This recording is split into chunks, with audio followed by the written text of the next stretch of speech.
태초부터 인류 역사와 함께 시작된 가장 오래된 대표적인 범죄 하나를 소개하겠습니다. 그것은 바로 오늘 주제인 도둑질입니다. 십계명에서도 살인, 간음과 함께 3대 범죄로 꼽고 이야기를 하고 있습니다. 그런데 저와 여러분 생각에는요, 다른 범죄들보다 도둑질은 좀 다소 가볍게 여기는 경향이 없지 않아 있습니다. 경범죄로 가볍게 여기다 보니 때로는 도둑질을 합리화하거나 미화하는 경우들도 종종 있습니다. 대표적으로 홍길동 이야기가 그렇고 레미제라블의 장발장 이야기도 비슷합니다. 착한 일을 위해서 악한 자들의 물건을 훔쳐서 나눠준다. 내용은 그럴싸하지만 그것은 당시 사회 문제를 풍자하는 작품의 설정이지요. 장발장의 이야기도 마찬가지입니다. 그 작품들 안에는 분명 사회적인 부조리를 고발하는 의미 있는 내용도 있지만 그렇다고 해서 이 도둑질 행위 자체를 합리화하거나 정당화하거나 해서도 안 되고 할 수도 없습니다. 누가 뭐래도 도둑질은 인간 사회의 질서를 해치는 범죄의 아주 기초, 근본이 되기 때문에 그렇습니다. 그런데 우린 그러한 도둑질에 대해서는 왠지 떳떳하고 자신 있어 합니다. 왜냐하면 실제로 우리들 살아가는 일상에서 누군가의 물건을 이렇게 훔치는 일, 실제로 눈에 보이게 훔치는 도둑질은 그렇게 많이 하지 않고 있기 때문에 그렇습니다. 그렇다면 오늘 도둑질 하지 말라라는 이 계명의 말씀이 그렇게 그냥 가볍게 넘어갈 수 있는 만만한 말씀일까요? 오늘은 도둑질에 대해서 한번 성경적인 의미를 구체적으로 함께 살펴보면서 우리의 몸과 마음이 말씀 앞에 다시 한번 정직하게 반응하는 그런 복된 시간 될 수 있기를 간절히 기대해 봅니다. 먼저 오늘 본문에서 말씀하시는 주제, 이 도둑질의 의미, 도둑질은 무엇을 의미하는 것일까? 히브리어 단어를 보면 가납이라는 단어인데 이 단어는 단순히 물건을 훔친다라는 의미 외에 또 많은 의미가 있어요. 그 이상의 의미가 있습니다. 남몰래 훔친다라는 의미 외에 사람을 상대로 할 때는 배신하다라는 뜻이 담겨져 있고요. 사람과의 관계를 파괴한다라는 뉘앙스가 진하게 담겨져 있는 단어예요. 즉 간압은 물건을 훔치는 행위뿐만 아니라 사람 사이의 신뢰를 허무는 행위일 뿐만 아니라 더 나아가서는 하나님의 소유권을 침해하는, 침범하는, 무시하는 불경스러운 행동이다라는 말씀이에요. 그런 면에서 도둑질은 우리가 생각하는 것보다 훨씬 더 심각한 문제예요. 절대로 가볍게 넘어가서는 안 되는 이 마음속에 깊은 죄악의 뿌리와 같은 범죄라는 말씀입니다. 그렇다면 오늘 계명의 말씀을 우리는 어떻게 실제로 우리의 삶에 적용하면서 살 수 있을까? 첫 번째 우리 함께 따라하겠습니다. 도둑질은 가까운 곳에 있습니다. 도둑질은 가까운 곳에 있습니다.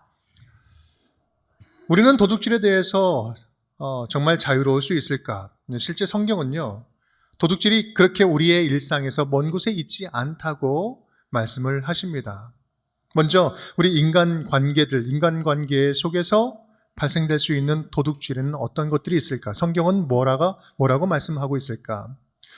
성경은요, 이 정직하지 않은 부당한 거래, 부당한 상거래는 다 도둑질이라고 이야기를 합니다. 레위기 19장은 이렇게 이야기하고 있죠. 너희는 재판할 때나 길이나 무게나 양을 잴 때 불의를 행하지 말고 공평한 저울, 공평한 추, 공평한 에바, 공평한 흰을 사용하라.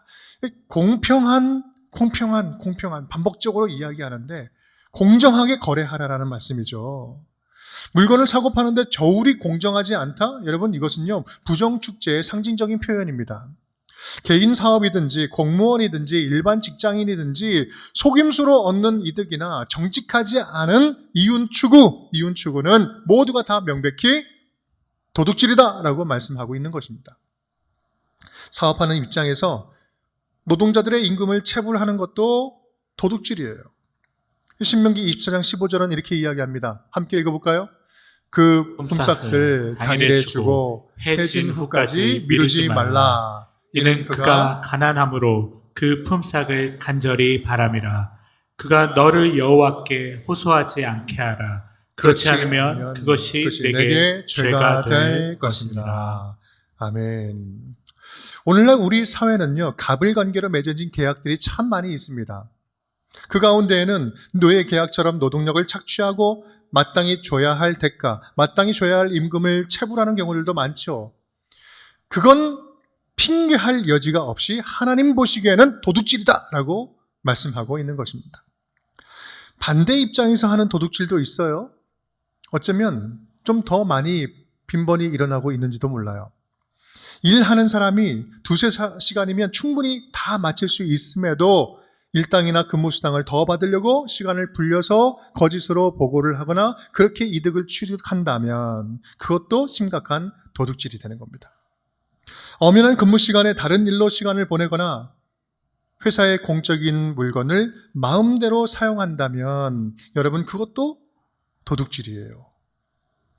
교회도 예외가 아닙니다. 교회 물품도 사적으로 유용한다면 그것은 그냥 은혜로 넘어간다 이렇게 볼 일이 아니라는 거죠. 교회 안에서 일어날 수 있는 보이지 않는 은밀한 도둑질이 될 수 있습니다. 사업하는 분들이 어떻게든 세금을 덜 내려고 이중장부를 만들고 또 세금을 적게 내고 잘 떼어먹는 것이 자랑스럽게 여긴다면 여러분 그것은 하나님 보시기에는 부끄러운 일이에요. 좀 더 말씀을 좀 나눠볼까요? 우리가 손쉽게 불법 복제하는 것도 도둑질입니다. 불법 다운로드 사이트를 잘 찾아서 아주 기가 막히게 다운 많이 받는 그런 것들, 뛰어난 실력처럼 능력처럼 자랑하기 쉬운데요. 여러분 크리스찬은 그런 거 자랑하면 안 됩니다. 그런 거 하면 안 되죠.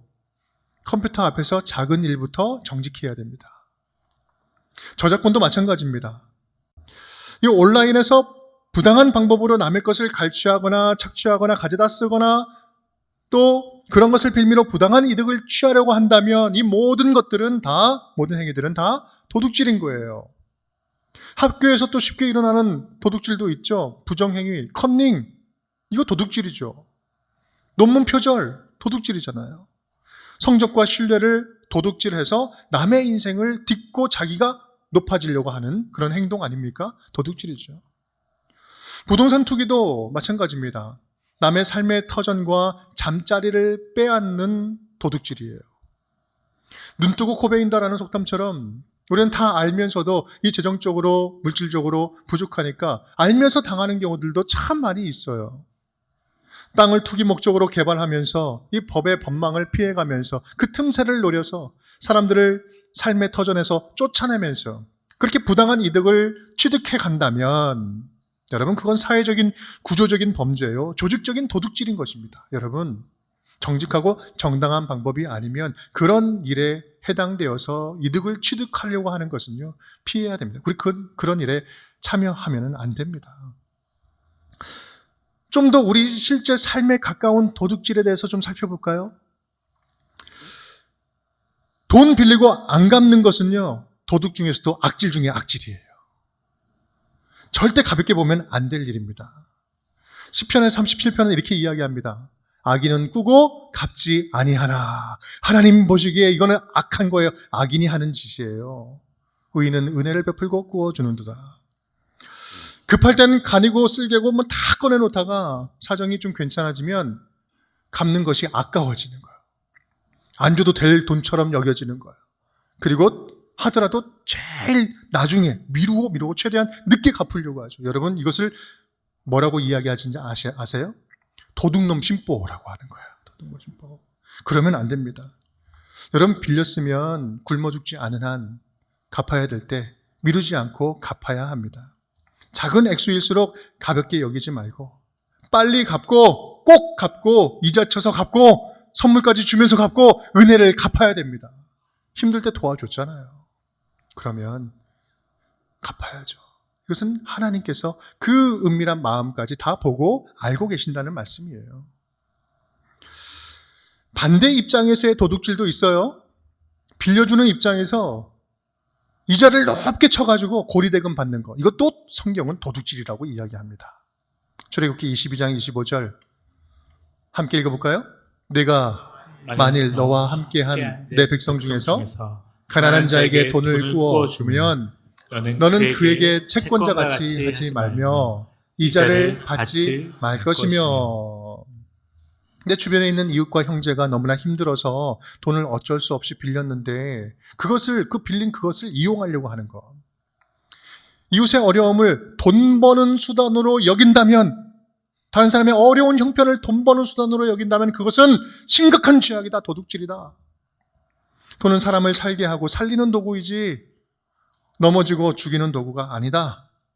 그렇지 않아도 힘든데 이 돈 갚는 일로 더 힘들게 하지 말자. 그래서 성경은요, 할 수 있는 대로 돈 거래는, 사람 사이에서 돈 거래는 하지 말라라고 이야기를 합니다.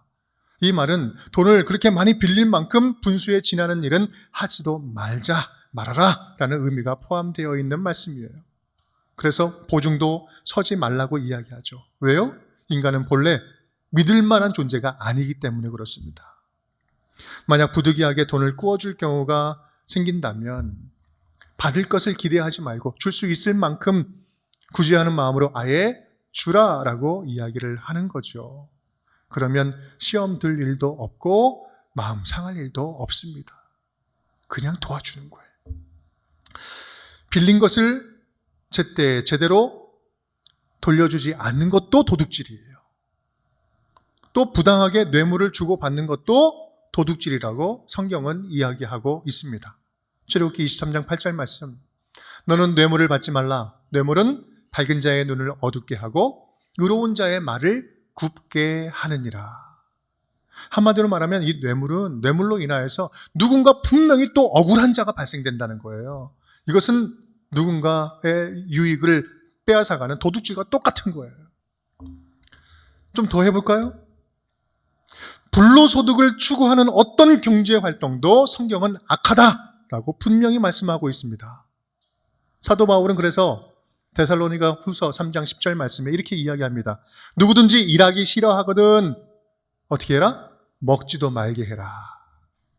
일하기 싫어하고 게으르면 먹지도 말게 해라 라고 말하죠. 왜요? 그만큼 신문대로 거두고 정직하게 살아가는 그 삶이 우리에게 허락하신 하나님의 삶이라는 거예요. 여러분 어떻습니까? 도둑질 아직도 우리 곁에서 멀리 있는 이야기처럼 들리십니까? 사람 사이에서 발생되는 도둑질 말고 하나님을 상대로 한 도둑질도 있어요. 하나님의 것을 자기 것인 양 취하는 것을 성경은 분명히 경고하고 있죠. 말라기 3장 8절 말씀 함께 읽겠습니다. 사람이 어찌 하나님의 것을 도둑질하겠느냐? 그러나 너희는 나의 것을 도둑질하고도 말하기를 우리가 어떻게 주의 것을 도둑질하였나이까 하는도다. 이는 곧 11조와 봉헌물이라. 하나님의 것을 도둑질을 하고도 말하기를 언제 우리가 어떻게 하나님의 것을 도둑질할 수 있겠습니까? 언제 했습니까? 라고 말한다는 거예요.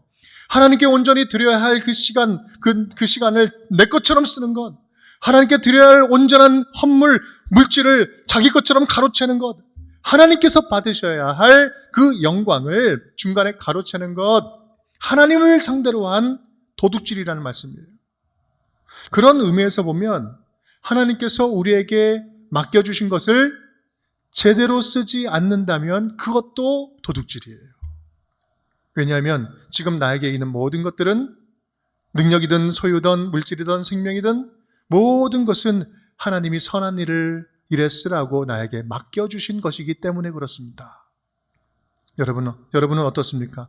여러분에게 하나님께서 맡겨주신 것을 제대로 쓰고 계십니까? 모르긴 몰라도 오늘 말씀하시는 이 도둑질은요, 우리들의 일상 속 아주 가까운 곳에 있습니다. 다만 너무 일상적이고 너무 사소해서 우리에게 무감각해져 있을 뿐인 것이죠. 그렇다면 우리는 어떻게 이러한 도둑질을 하지 않으면서 살아갈 수 있을까? 우리 두 번째입니다. 함께 따라하겠습니다. 도둑질은 훔치는 행위 이전에 마음의 문제입니다. 도둑질은 훔치는 행위 이전에 마음의 문제입니다. 예수님께서는 산상수훈에서 이 십계명을 재해석해 주셨죠. 마음의 증오로부터 이미 살인은 시작되는 것이고 또 마음의 음욕으로부터 이미 간음은 시작된 것이다 라고 말씀을 하셨어요. 도둑질도 똑같습니다. 마찬가지예요. 우리 마음속에 탐욕이 들어오는 순간 이미 우리는 도둑질을 하고 있는 거예요. 우리는 그러한 미혹과 유혹을 받을 때 마음속에 있는 뿌리 깊은 그 마음의 근원을 좀 들춰봐야 돼요. 우리 마음 안에 정말 그 심각한 그런 죄의 뿌리들, 심각한 죄의 뿌리가 들어있는 거죠. 우리 세 가지 뿌리가 있는데, 첫 번째 심각한 마음의 뿌리, 탐심이라는 겁니다. 탐심은 쉽게 말하면 만족함을 모르는 마음이에요. 계속해서 탐하고 계속해서 탐해도 이것이 해결되지 않는 마음, 탐심이죠. 여러분, 지금 우리 안에 있는 무엇인가 열심히 해보려고 하는 그 마음이 거룩한 하나님이 주신 욕심인지 아니면 내 안에 은밀한 탐심인지 모르겠으면 내 마음속에 이런 질문을 던져보면 됩니다. 어떤 일 속에서도 나는 만족할 줄 아는가? 아니면 나는 어떤 일 속에서도 어떤 일에도 불만스러운가? 나는 기본적으로 어떤 마음과 태도로 지금 하고 있는가? 그래서 사도 바울은요, 나는 어떤 형편에 처하든지 나는 자족하기를 배웠노라, 이 이야기를 하죠. 놀라운 말씀입니다. 어떤 상황에 처하든지, 비천에 처하든지 풍부에 처하지든지 나는 만족할 줄 아는 비결을 배웠다. 자족할 줄 아는 것, 만족하고 그 상황에 주어진 것에 감사할 줄 아는 것, 바로 이것이 우리 안에 탐심을 제어할 수 있는 가장 큰 비결이다라고 말씀을 하십니다. 둘째로, 우리 마음에 있는 그 악한 것, 위험한 것, 그런 마음의 뿌리, 심각한 것, 두 번째는요, 의심입니다. 의심. 빌립보서는 이렇게 말씀합니다. 4장 19절 말씀, 다 함께 읽어볼까요? 나의 하나님이 그리스도 예수 안에서 영광 가운데 그 풍성한 대로 너희 모든 쓸 것을 채우시리라. 아멘. 우리의 모든 쓸 것을 누가 채워주신다고요? 하나님이 채워주신대요. 우리는 분명한 선포입니다. 믿음의 고백이에요. 여러분, 사람들이 왜 도둑질을 할까요?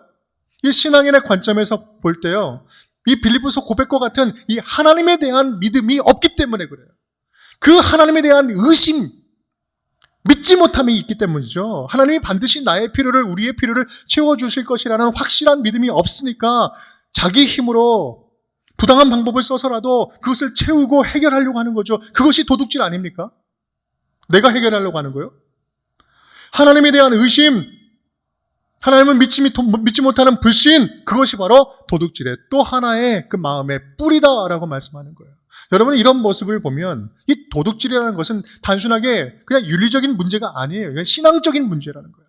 영적인 문제라는 거예요. 세 번째, 우리 마음 가운데 있는 심각한 마음의 뿌리, 그것은 이기심이라는 거예요. 이기심. 자기중심적인 이기심. 사단이 하는 일 가운데서 가장 추악한 일은요, 세상에 가장 아름다운 것들을 가장 위험하고 가장 추악한 것으로 변질시켜버리는 것이 사단이 하는 그 일이에요. 대표적인 것이 무엇입니까? 지난 시간 함께 나누었잖아요. 성. 인간에게 주신 성. 하나님께서는 인간에게 정말 아름다운 선물로, 기쁨의 선물로 우리에게 주셨어요. 그런데 사단은 어떻게 해요? 그것을 가장 위험한 것이고 가장 더럽고 가장 추악한 것으로 변질시켜버리는 거죠. 또한 인간의 가장 지고지순한 사랑도 그렇습니다. 사랑을 변질시켜요. 이 세상에서 가장 아름다운 그 희생적인 사랑, 이 사랑을 자기 만족을 채우는 이기적인 사랑으로 변질시키면 그때부터 그 왜곡된 사랑으로 인하여서 추악한 일들이 발생되기 시작하는 거예요. 왜곡된 자기 사랑, 자기 만족을 위해서 누군가를 해하면 그것이 살인이 되는 것이고요. 내 만족을 채우기 위해서, 내 정욕을 채우기 위해서 누군가의 정조를 무너뜨리면 그것이 간음이 되는 것이고요. 내 욕심을 채우기 위해서, 내 곡간을 채우기 위해서 누군가의 소유를 뺏어온다면 그것이 도둑질 아닙니까? 이것이 바로 6번째, 7번째, 8번째 10계명에 담겨져 있는 말씀이잖아요. 다 동일하게 이어지는 말씀이에요. 세상의 모든 죄악의 뿌리를 거슬러서 올라가면 타락한 자기중심, 이기적인 자기사랑, 그것이 뱀처럼 또아리를 틀고 있다는 거예요. 내 중심적으로 시선을 바라보고 내 중심적으로 뭔가를 채우려고 하는 욕심, 그것이 마음의 가장 위험한 마음이다. 거기서부터 우리는 우리 마음을 잘 다시 다스리기 시작해야 하는 것입니다. 사랑하는 여러분, 그렇습니다.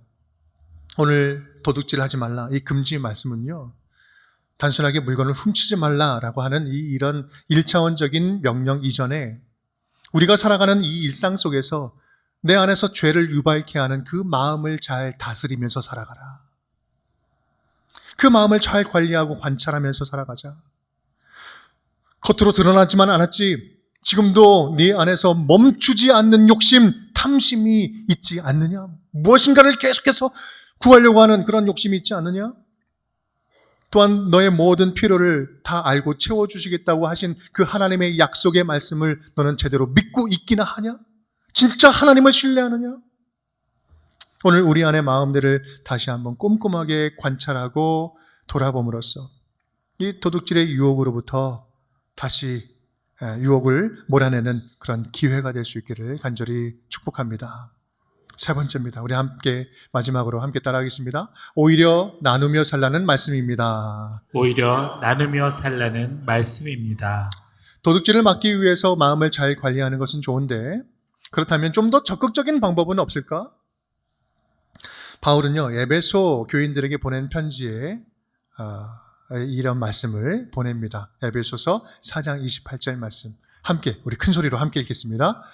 도둑질하는 자는 다시 도둑질하지 말고 돌이켜 가난한 자에게 구제할 수 있도록 자기 손으로 수고하여 선한 일을 하라. 아멘. 사도 바울도 구약에 담겨져 있는 이 십계명 내용을 너무 잘 알고 있었습니다. 잘 알고 있었을 거예요.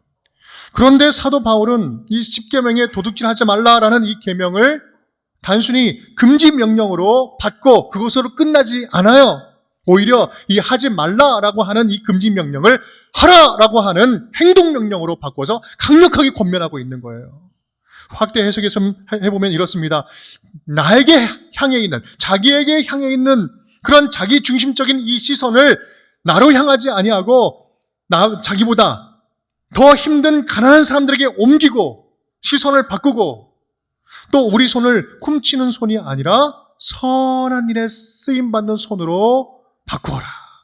착한 열매를 맺는 손으로 사용해라 라는 거예요. 토마스 왓슨이라고 하는 신학자는요, 도둑질에 대해서 이런 의미 있는 말을 했어요. 우리 함께 읽어보겠습니다. 자기 것을 도둑질하는 것이 가장 교묘한 도둑질이다. 자기 것을 도둑질하는 게 가장 교묘한 도둑질이래요. 여러분, 그러면 자기 것을 도둑질한다는 게 무엇을 의미하는 걸까요? 무슨 말일까? 왓슨은 그거에 대해서 이렇게 이야기합니다. 하나님이 자기에게 맡겨주신 것을 나누지 않는 것. 하나님께서 나누면서 살라고 주신 것을 나누면서 살지 않는 것. 이것이 도둑질하는, 자기 것을 도둑질하는 것이다 라는 말이에요. 즉 나누면서 살라고 주님이 내게 맡기신 것을 나누면서 살지 않는다면 그것이 가장 교묘하게 우리 안에 숨어있는 그런 도둑질이다. 은밀한 도둑질이다. 내 것을 훔치는 것이다 라고 말씀하는 겁니다. 사랑하는 여러분, 저와 여러분에게 있는 모든 것은 하나님께서 맡기신 것인 줄 믿습니다. 그런 의미에서 오늘은 여러분에게 질문을 하나 던지면서 말씀을 마칠까 합니다. 여러분은 오늘 8번째 계명, 도둑질 하지 말라 라는 이 계명 말씀 앞에 정말 당당하십니까? 정말 자유로우십니까? 하나도 안 찔리고 떳떳하시다면 정말 다행입니다. 다만 바라기는 그 마음이 계속 변하지 아니하고 실제의 삶으로 이어졌으면 좋겠어요. 도둑질이란 이 죄에 대해서 나의 감수성은 무뎌 있지는 않았는지 꼼꼼하게 돌아보고 정직한 하나님 앞에서 떳떳한 정직한 삶이 회복될 수 있는 기회가 될 수 있기를 간절히 바랍니다.